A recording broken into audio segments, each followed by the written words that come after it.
Bapa Surgawi, kami datang di hadapan-Mu yang kudus.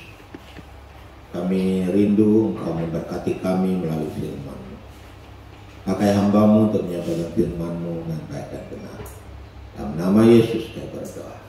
Amin. Silakan duduk, sama-sama.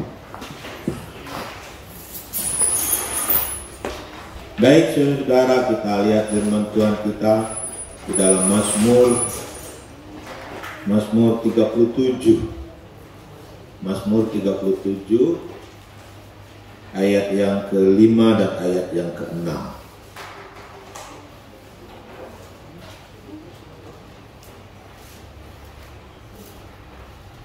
Mari kita baca bersama-sama ayat firman Tuhan. Mazmur pasal 37 ayat 5 dan ayat yang ke-6. Mari kita baca bersama-sama. 1, 2, 3. Serahkanlah hidupmu kepada Tuhan dan percayalah kepadanya, dan Ia akan bertindak. Ia akan memunculkan kebenaranmu seperti terang dan hakmu seperti siang. Saudara-saudaraku dikasih oleh Tuhan, ketika kita naik pesawat, kita tidak pernah memilih siapa itu pilot yang memiloti pesawat itu. Kita hanya tahu naik dan kita hanya tahu berserah. Ketika kita sudah berada dalam pesawat dan ketika pesawat itu sudah take off, maka hidup kita sudah tergantung kepada mesin pesawat itu sendiri dan juga kepada pilot itu sendiri. Kalau mesin itu bermasalah dan kalau mesin itu rusak, bisa saja membuat nyawa kita melayang. Dan kalau pilot itu juga tidak benar dalam mengendarai pesawat itu, maka kita pun bisa mengalami kehilangan kehidupan ini. Saudara-saudaraku dikasih oleh Tuhan, hari ini kita belajar tentang berserah kepada Tuhan. Berserah kepada Tuhan. Serahkanlah hidupmu kepada Tuhan dan percayalah kepadanya. Saudara-saudaraku dikasih oleh Tuhan, ayat firman Tuhan ini berbicara tentang serahkanlah hidupmu kepada Tuhan. Jadi apa yang diserahkan? Di sini tidak dikatakan serahkanlah uangmu kepada Tuhan. Ayat ini tidak berbicara tentang serahkanlah waktumu kepada Tuhan. Ayat ini juga tidak berbicara tentang serahkanlah tenagamu, masa depanmu, anakmu, keluargamu. Tidak. Tetapi ayat ini berbicara lebih dan lebih lagi dari semua elemen di dalam kehidupan saya dan saudara-saudara. Yaitu serahkanlah hidupmu kepada Tuhan. Kata hidupmu kepada Tuhan adalah seluruh totalitas hidup kita diserahkan kepada Tuhan. Saudara-saudara, kadang ada orang gampang menyerahkan akan uangnya kepada Tuhan. Dia royal dengan Tuhan. Tetapi ada orang yang sulit menyerahkan waktunya kepada Tuhan. Ada orang yang begitu gampang menyerahkan uang dan waktu kepada Tuhan. Tapi ada orang yang begitu sulit menyerahkan tenaganya kepada Tuhan. Ada orang yang mampu menyerahkan waktu, uang, tenaga. Tapi menyerahkan masa depannya kepada Tuhan sulit. Ada orang yang mampu menyerahkan semua itu, termasuk masa depan. Tetapi keluarganya, dia sulit menyerahkannya kepada Tuhan. Saudara-saudaraku dikasih oleh Tuhan. Tapi Alkitab mau menjelaskan kepada kita, serahkanlah hidupmu. Bukan hanya uang, bukan hanya tenaga, bukan hanya masa depan, bukan hanya waktu, bukan hanya keluarga, tapi seluruh totalitas kehidupan kita diserahkan kepada Tuhan. Saudara-saudaraku dikasih oleh Tuhan, apa arti serahkan? Di sini bukan dipinjam. Kalau kita pinjam kepada seseorang, maka itu ketika kita memerlukan, kita bisa mengambil kembali. Tetapi di sini adalah menyerahkan. Artinya memberi putus, saudara. Bukan ketika menyerahkannya bisa mengambil balik akan semua itu, tidak. Tapi menyerahkan. Bagaimana ilustrasi? Saudara, mungkin satu orang boleh maju ke depan. Mungkin Bapak pilih. Pas berdiri ya.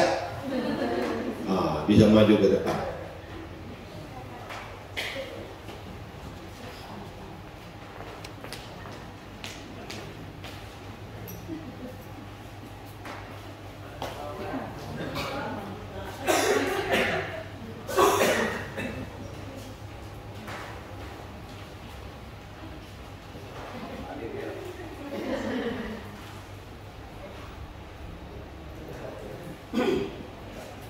Isi dulu.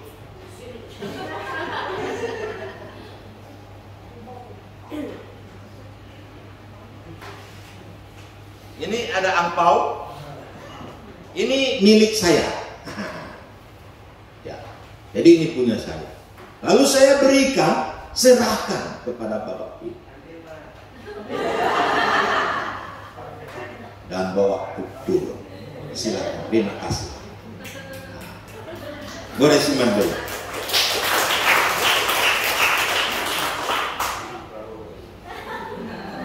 Ketika saya berikan angpau itu kepada Bapak Philip, apakah itu masih menjadi milik saya? Tidak. Dan itu sudah putus hubungan barang itu dengan saya. Nah, apakah saya bisa minta kembali? Enggak bisa lagi, karena saya sudah berikan. Sama kita dengan Tuhan, ayat ini berbicara seperti itu. Serahkanlah, artinya seluruh totalitas kita serahkan kepada Tuhan. Jadi sebenarnya kita tidak lagi memiliki apapun juga dalam dunia ini. Makanya Rasul Paulus berkata, aku hidup, sekarang bukan aku lagi yang hidup, tapi Kristus di dalam aku. Aku tidak memiliki apapun lagi dalam dunia ini. Semua ini adalah milik Tuhan. Punya Tuhan. Bukan punya saya lagi.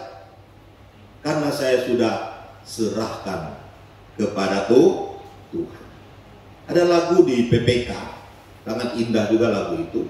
Dikatakan, nyawa hidup ya Tuhan, padamu ku serahkan. Nyawa hidup ya Tuhan, ku serahkan kepadamu. Jadi nyawa kita sekalipun itu adalah milik Tuhan. Hidup kita sekalipun itu adalah milik Tuhan. Bukan milik kita lagi. Semuanya kita sudah serahkan pada Tuhan. Makanya orang Kristen itu tidak takut mati, saudara. Bukan karena orang Kristen itu pandai berkelahi dan sebagainya, atau mau mati konyol, bukan. Tapi karena dia tahu nyawanya sekalipun bukan milik dia lagi. Nyawanya sekalipun adalah milik Tuhan. Kalau Tuhan izinkan diambil, ya sudah. Kalau Tuhan tidak izinkan, maka tidak akan pernah terjadi di dalam kehidupan saya dan saudara-saudara. Amin. Beri semangat. Karena hidup kita, bahkan nyawa kita sekalipun, adalah milik daripada Tuhan. Karena kita sudah serahkan kepada Tuhan. Amin. Saudara-saudaraku yang dikasihi oleh Tuhan Yesus, mengapa kita menyerahkannya kepada Tuhan? Apa yang menyebabkannya kita menyerahkan seluruh hidup kita kepada Tuhan? Dikatakan, dan percayalah kepadanya. Karena kita percaya kepadanya, maka kita menyerahkan kepadanya. Sama seperti kita naik pesawat tadi. Ketika kita naik pesawat, kita percaya bahwa pesawat ini akan membawa kita tiba di tempat tujuan. Dan kita percaya bahwa pilotnya akan mampu membawa kita ke tujuan. Kita mempercayakan diri kita kepada pesawat itu dan pilot yang mengendarainya itu. Jadi mengapa kita menyerahkan diri kita kepada Tuhan? Karena kita percaya kepada Tuhan. Kita meyakini Tuhan akan hidup kita ini. Kita menyerahkan diri kita kepada Tuhan. Ketika ada pernikahan suami istri, istri menyerahkan dirinya kepada suami.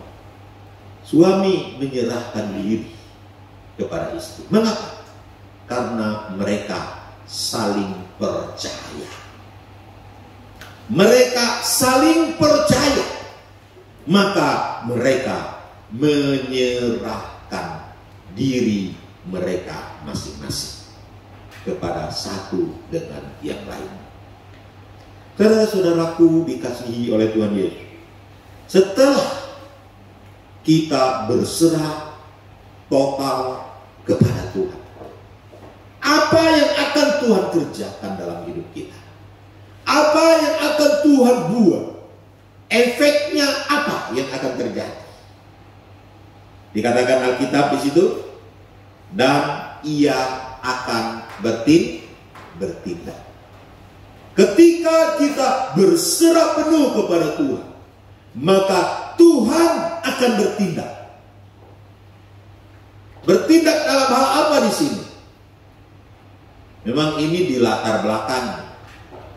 Ayat ini sepertinya berbicara tentang orang-orang yang disakiti, orang-orang yang dijolimi, orang-orang yang merasa tidak mendapat keadilan dalam dunia ini, orang-orang yang mungkin diintimidasi, orang-orang yang merasa dicurangi, orang-orang yang merasa tidak mampu melawan yang lebih kuat dari mereka, orang-orang yang merasa hidupnya itu terhimpit oleh orang-orang lain dan dikalahkan, dicurangi, ditipu oleh orang-orang lain, ataupun oleh sistem yang ada di dalam dunia ini yang sepertinya tidak adil, yang sepertinya penuh dengan kekuatan,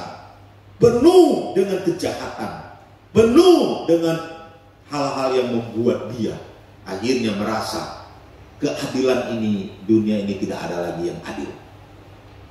Ya, kadang-kadang kita nonton film, ya, yang baik selalu menang kan?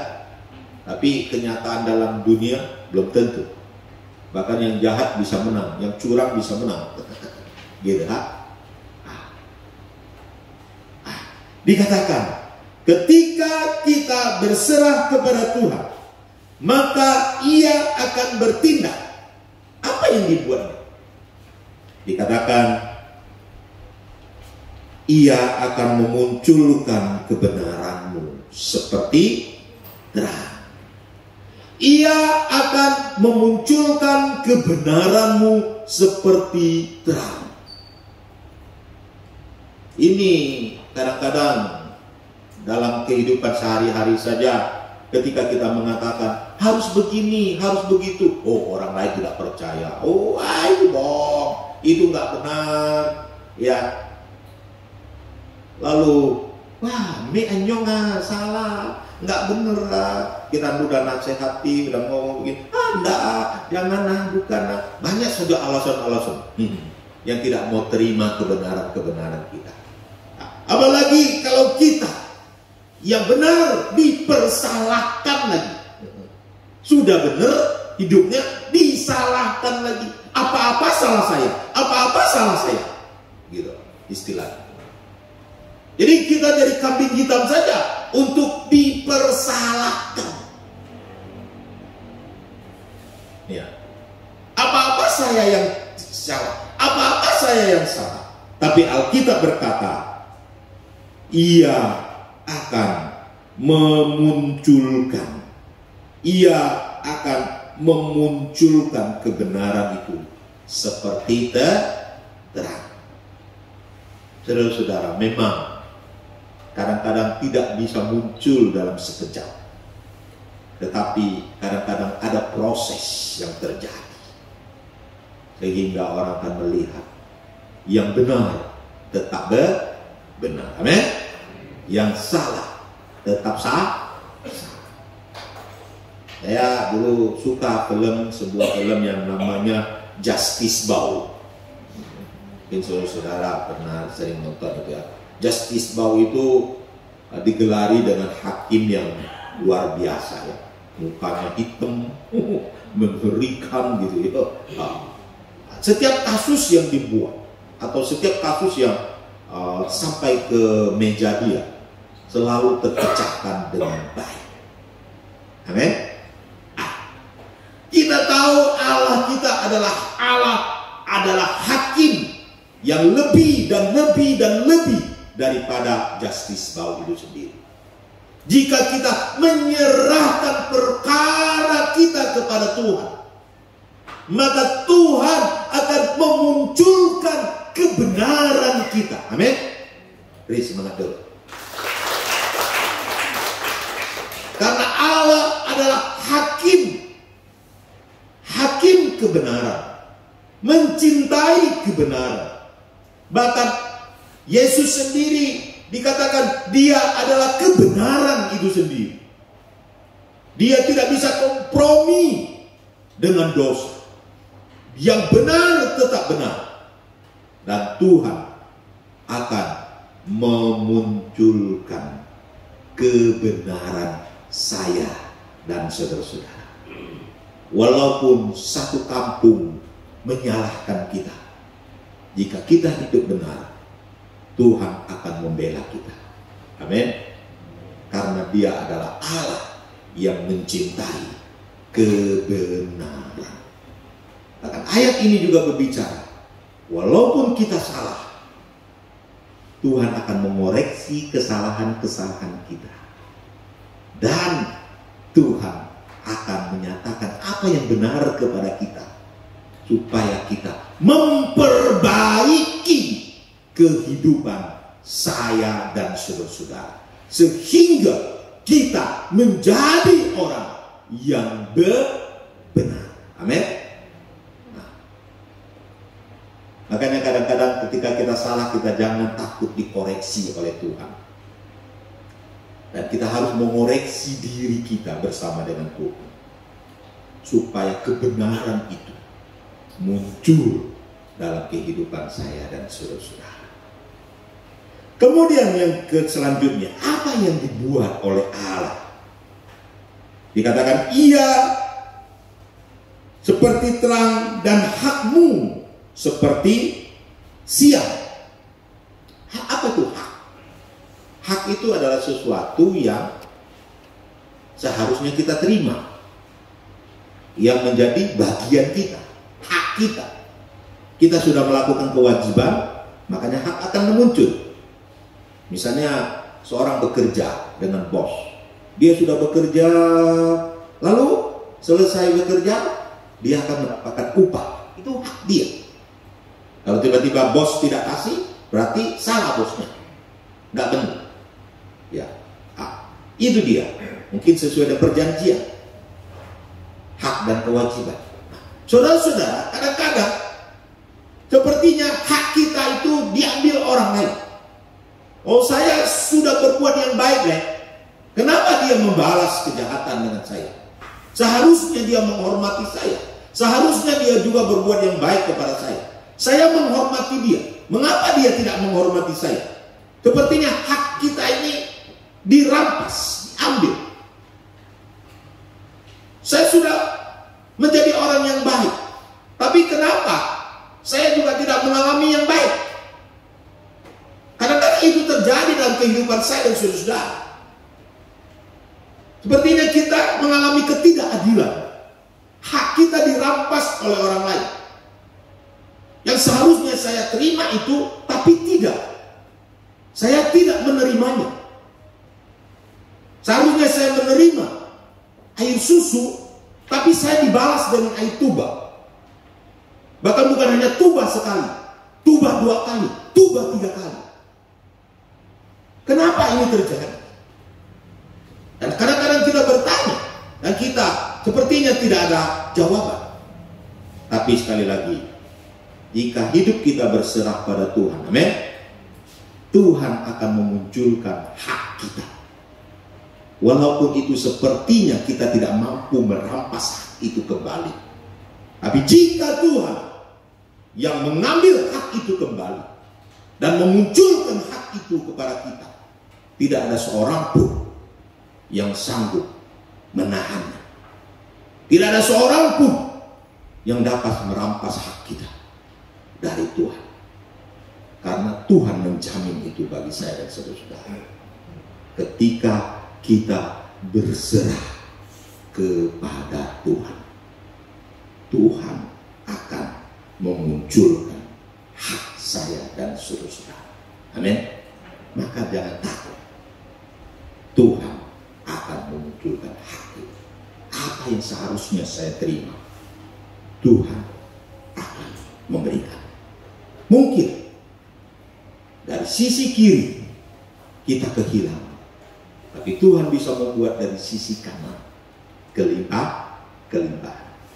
Mungkin dari bawah kita diambil, tapi Tuhan bisa memberi dari atas kepada saya dan saudara-saudara.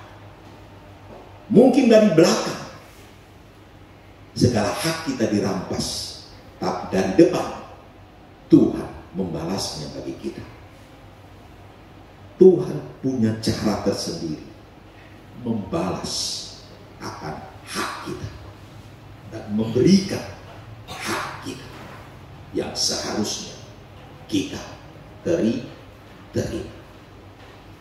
Saudara-saudara, saya dulu pernah pelayanan di Teluk Melamba.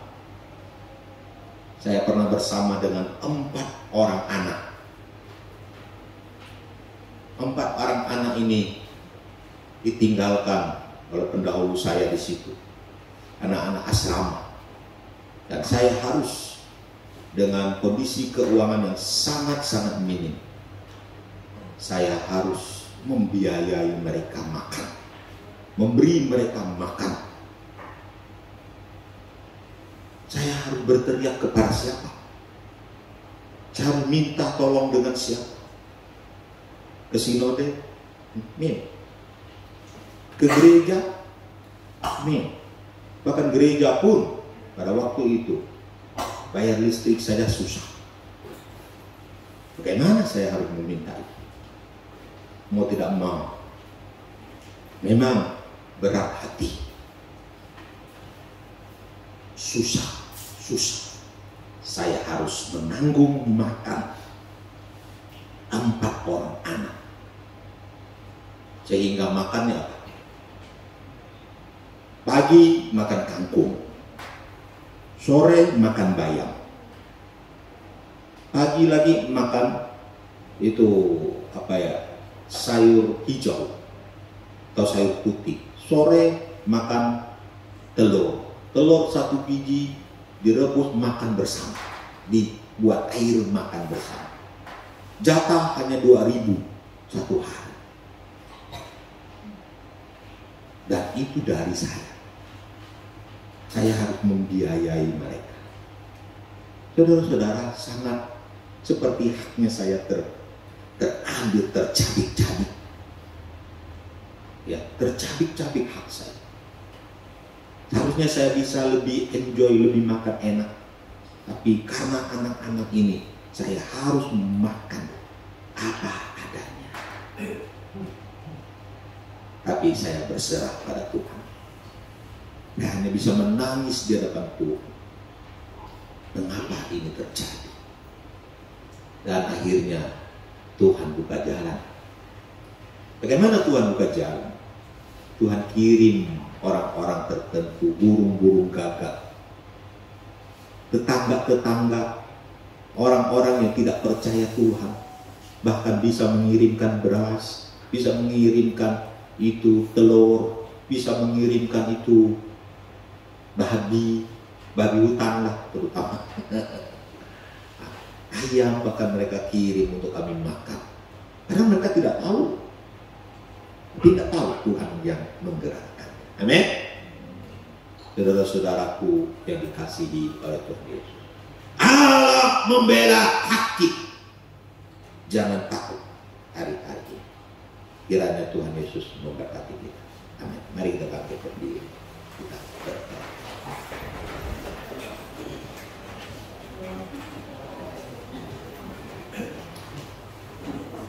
Kita tundukkan kepala, kita akan berdoa. Nanti Ibu Alay tutup kita dalam doa.